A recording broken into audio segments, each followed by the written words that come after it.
Yo, let me tell y'all how badly the ether in the universe does not want for these videos to be put out. Last time I wrote 3 videos and then my computer died. This time I wrote this one and as soon as I'm ready to record it, my microphone just dies. So yeah, excuse the sound quality, but I can't really pretend like I had good sound quality in other videos. So shit, I'm here to give you what you want, regardless of the fucking quality. Let's go. I've been gone too long. Damn, not here.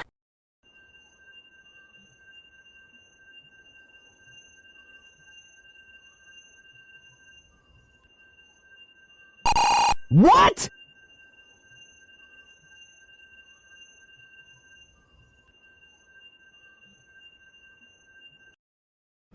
よく来たソニック。自らの葬式に間に合って何よりじゃ。インフィニット、やれ。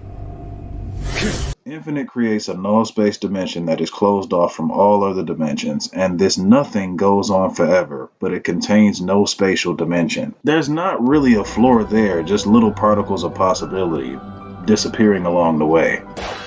At the start of this video, I have a few people that I would like to thank.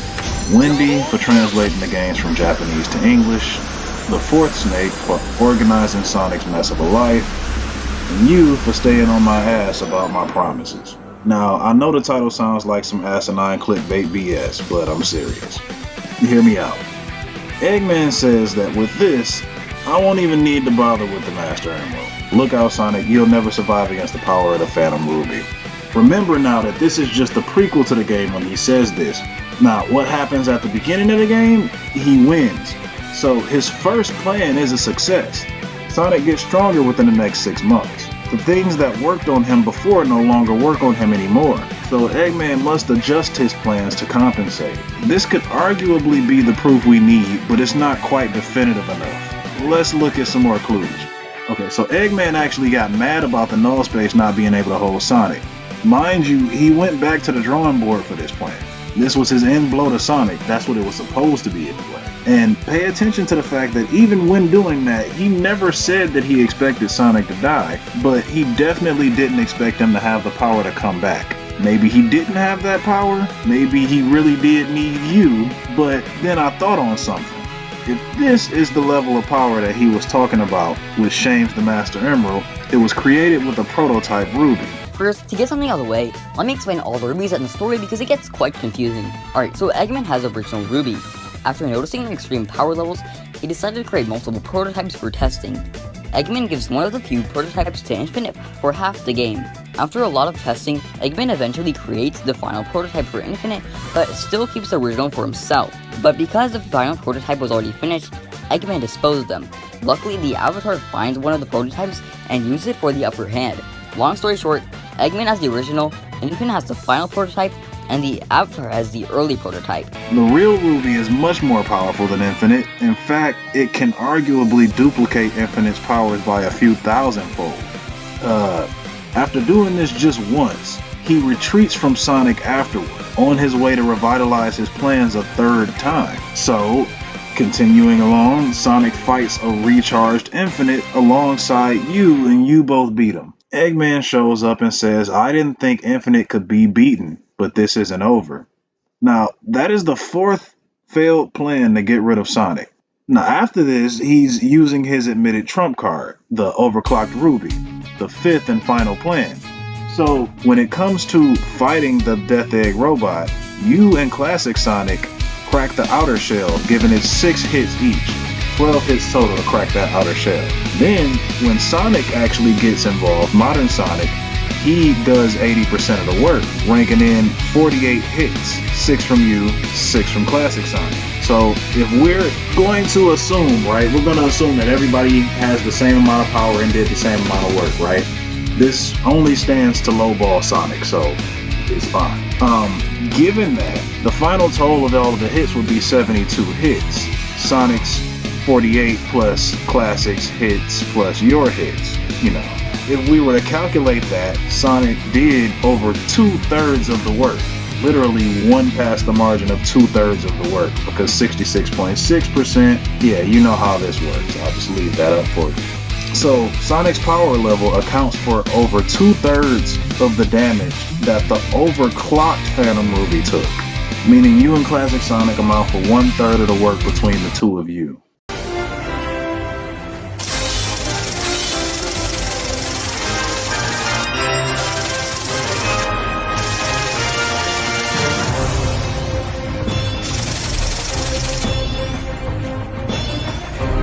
We don't know how much the real and also overclocked Phantom Ruby surpasses the prototypes, so I won't pretend to, but what I do know is this. It's very unlikely that Sonic needed you to get out of that null space segment. So if we're looking at tens of thousands of them, right? We're looking objectively, and we divide that number to get to the average number. That's how stuff like that works. So we'll continue to lowball to the lowest degree, right? Tens plural means at least 2 tens, so 20. 20,000 is the lowest that we can go. It's not hyperbole because Rouge was using a scanner to read their signatures. We have to take this literally. So the villains, Chaos, Zava, Shadow, Metal, and Infinite, 20 divided by 5 equals 4. So reasonably there should be minimum 4,000 Infinite copies in this war. But if Eggman had even had the power to just create 3 more, an obvious lowball, right? We can agree that's a lowball? Okay, so plug that into the power output of the final null space battle. Eggman is trying to kill them. They'd have to resist that, catch up to him, then hit him hard enough to overpower those 3 infinites, let alone the other 4 villains, their thousands of clones, the Death Egg robot, and amped Eggman controlling it, and destroyed the null space itself. Not escape it like they did last time. They had to hit it hard enough to turn all of that shit off. And we don't really need to explain the difference between punching a hole through a dimension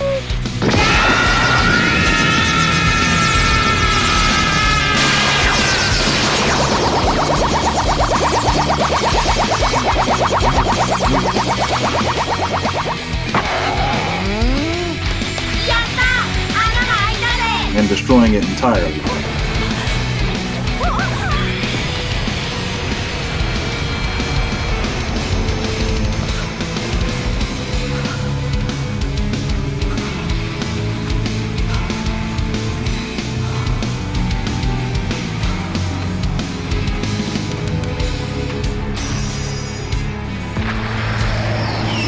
Right? Pretty sure all those times Sonic was like, I couldn't have done it without my buddy, actually amount to him gassing you up to build courage. You are kind of a coward. Now, what I want you to ask yourself is, could Sonic have thrown out 24 more homing attacks? 12 against the outer shell, 12 against the final robot. Just ask yourself. Ask yourself. I'm not even going to speak on that. I'll leave that for y'all to discuss in the comments. Do you personally believe that Sonic had the ability to throw out 24 more homing attacks? Double and triple boosting aside, because that's another video. Do you believe Sonic needed them though? Moving on. Let's look at something else. One might look at the fact that Eggman keeps saying this power level will kill Sonic. No, that didn't work. Okay, let's add more power. This level of power will definitely do it. One could look at that and think, should we prioritize that killing Sonic is the act that makes something above the Master Emerald? Not yet. We don't have enough proof. To be good scalers, we have to be 1000% objective here, so there is no officially explained power gap between the Master Emerald and the Phantom Ruby. We just know it's stronger. If we're looking at Sonic forces, then maybe all we have is hope and hyperbole. But I think that if we squint just a little harder, we can...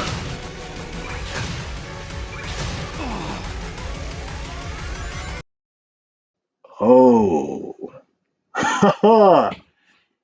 Thank you, fucking Sega Scourge. Thank you, fucking Fourth Snake. Are y'all ready? Like, no, because I need y'all to get hyped. Allow me to be the first power scaler to suggest to the internet that Sonic stories aren't as inconsistent as you think they are. And if you look at the strong clues and apply them to those so-called inconsistent feats, you'll see the truth of it is that people just weren't paying attention. Sonic, in a whole new role, with all new rules. Sonic Chronicles: The Dark Brotherhood. Available now. Alright. In Sonic Chronicles, we get to see two things. One, how strong Imperator X is. And 2, we get to see Sonic live up to the claims that he would eventually make in Forces. Now, I know that X's HP changes from fight to fight, so I won't rely on exact numbers, but let me explain. So, Sonic and Knuckles approach X, and they're like, alright, whatever you're doing, you gotta stop. X looks at him and he's like, you're not even worth my time, I'm gonna let my father handle you. And they basically almost did. Sonic and Knuckles were tired as fuck. Then Eggman showed up and handled the rest of the lightweight with that high-tech tech, and X was like, bitch, do not press me. None of y'all are worth my time. He leaves, and again they catch up to him later on, and like, he fights Sonic, Knuckles, Tails, and arguably everybody else who was exhausted in this cutscene right here. But at least those 3. And all it did was annoy him. However, ever since that first encounter with X, Sonic has been getting stronger. Even that second to last fight shows us that Sonic got stronger when it was over. And they didn't have to do that because the next fight is completely HP irrelevant. It goes the same way every single time. X's power is now nothing compared to Sonic's. It literally doesn't affect him, right? Like, it literally doesn't even fucking affect this man. Sonic blitzes him in response. Okay? Most people who played this game laugh about the fact that the final boss was the easiest fight, because it took no effort. Again, even against the Master Emerald, we know the Master Emerald is more powerful than the Chaos Emeralds. That's indisputable. So, Sonic gaining more strength at a senselessly high rate is the only way the Emeralds could have amplified him to a level to compete with the Master Emerald. Not only that, but the power of Nocturne was added to it. But won't even get into that, but you know, it's more stacked on. But I know that's splitting hairs, so all you have to remember right now, right, is this chart right here. So, aside from the fact that Sonic literally repowered the Chaos Emeralds by running, he really glossed over that one, y'all. We get to see him beat Chaos without using the Emeralds, which is a second nod at the fact that, yeah, he's more powerful than the Chaos Emeralds alone. They simply multiply what he already has. Side note, Chaos isn't planetary, he's universal, so is X. Whether he requires a super form or not to do stuff that is universal isn't really clear, but, you know, he was making universal threats that he could clearly back up. So, regardless, it's clear here that base Sonic is now powerful enough to stop what he previously needed to be super form. Moving along, we have the Zeti from Sonic Lost World, which brings us to him. Okay, so in Skyroad Zone 4, during the second encounter with Zavok, the homing attack is not enough to break Zavok's guard. The aforementioned guard literally being Zavok simply raising just one arm to protect his face. The new kick ability is the only way to momentarily pierce his defenses, leaving him open to conventional homing attacks. Homing attacks only knock Zavok backwards slightly. He quickly recovers from this, however, and will continue his counterattack like nothing happened. In fact, you could spend hours on that fight, dying over and over again, before realizing that the only way to win the battle is to knock Zavok off the stage with the use of the charged homing attack. That's right, Zavok is literally impervious to homing attacks. No matter how many times you unleash this sonic spinball upon him, despite the punishment, he will bounce back unscathed. Even the likes of the charged homing attack won't hurt him directly, and it's only the kinetic energy and recoil momentum as a result of the attack that is needed to send Zavok tumbling. And if that's not enough to convince you, even if you bring the likes of Supersonic to the fight, a being imbued with the power of the 7 Emeralds, the same being that fought the likes of gods, such as Perfect Chaos Solaris and Dark Gaia, even his supersonic homing attack is still not enough to defeat Zavok, giving us another look at just how resilient this Zeti really is. But at least he can attack while he's guarding and not take damage from it. See, but Sonic, in the very beginning of Forces,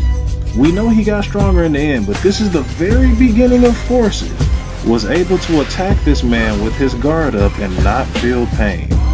Better yet, Infinite had the power to create several Zavoks at a time, long before Eggman increased the number into the thousands with the overclocked Ruby. So, in conclusion, Sonic, in base form, is now at least thousands of times stronger than Supersonic was in Lost World. And Supersonic in Lost World is obviously stronger than, bare minimum equal to, the one from Chronicles. So, thank you to everyone for supporting me so that we could finally talk about the cap to Sonic's power. What? Man, I am. I'm just taking my time, nigga. I'm tired. I want him to digest it. Question? What question? How did that happen? It's out in the hall. No, we don't know that. The smoke could be coming through an air duct. Oh my god! Okay, it's happening. Everybody stay calm. What's the procedure, everyone? What's the procedure? Stay calm! Wait. Baby, what's the name?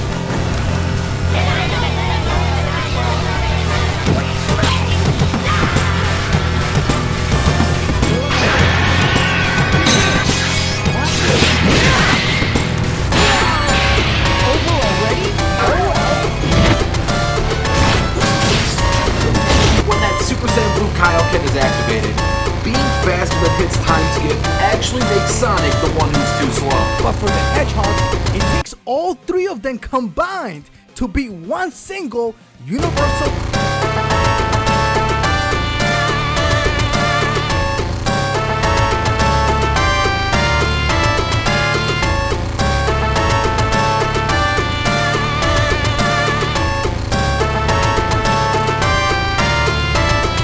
With Super Shadow's godly power and invulnerability, the question wasn't if Vegeta could kill Shadow, it was if Vegeta could survive Super Shadow. But Vegeta's proven time after time he can take one hell of a beating and lasted long enough for Shadow to turn back to normal.